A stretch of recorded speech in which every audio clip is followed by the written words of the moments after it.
త్రైవేద్యం హృద్యం త్రిపురహరం ఆద్యం త్రినయనం జటాభారోదారం చలదురగహారం మృగధరం మహాదేవం దేవం మయి సదయ భావం పశుపతిం చిదాలంబం సాంబం శివం అతి విడంబం హృది భజే.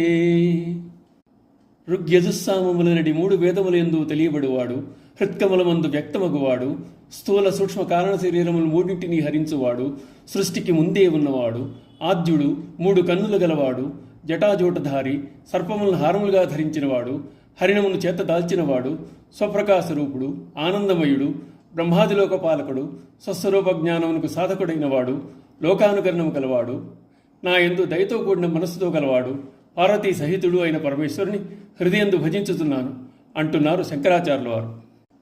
ఋగ్యజుస్సామ వేదాలను వేదత్రయం అంటారు. శివుడు వాక్కు అనగా ఋగ్వేదము ద్వారా తెలియబడేవాడు. మనో యజుర్వేద సంకల్పానికి సంబంధించింది మనస్సు. మనస్సు ద్వారా సంకల్పించేవాడు శివుడు అని మహాన్యాసం చెప్తోంది. ఉచ్ఛ్వాస నిశ్వాసములతో ఏర్పడే ప్రణవం అనగా ఓంకారం పరమాత్మకు సంబంధించింది. అందుచేత సామవేదం ద్వారా తెలియబడేవాడు పరమేశ్వరుడు. హృదయమునందు స్ఫురించే శివుడు తలచినంత మాత్రమనే హృదయంలో అభివ్యక్తమై హృదయానందానికి కారకుడవుతాడు. జీవుని శరీరమే పురము, పురమునందుండు వాడు శివుడు. శరీరం 3 విధాలు. అవి స్థూల సూక్ష్మ కారణ శరీరాలు. ఈ 3 శరీరాలను హరించి జీవులను తనలో ఐక్యం చేసుకునేవాడే త్రిపురహరుడు. శివుడు 3 నేత్రములు గలవాడు. దక్షిణ నేత్రం సూర్యునకు, వామనేత్రం చంద్రునకు, పాలనేత్రం అగ్నికి ప్రతీకలు. కుడి ఎడమల కన్నులు అనుగ్రహాన్ని కలగజేస్తే పాలనేత్రం ఆగ్రహాన్ని వ్యక్తం చేస్తుంది. పాలనేత్రం ఆజ్ఞాచక్ర స్థానంలో ఉంటుంది కనుక దీన్ని జ్ఞాన నేత్రం అని కూడా అంటారు. మన మనస్సులోని కోరికలు క్లేశాలను కలగజేస్తాయి. క్లేశాలకు ప్రతీకలు కేశాలు. శివుని సేవిస్తే క్లేశభారాన్ని తన నెత్తికెత్తుకుంటాడు. అక్కడున్న గంగలో ప్రక్షాళన చేసి వేస్తాడు. వేటగానికి మార్గాన్ని చూపించేది మృగం.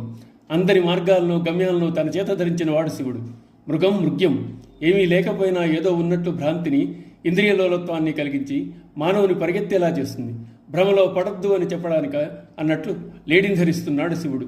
భోళాశంకరుడు భక్తసులభుడు అయిన శివుడు అభిషేక ప్రియుడు.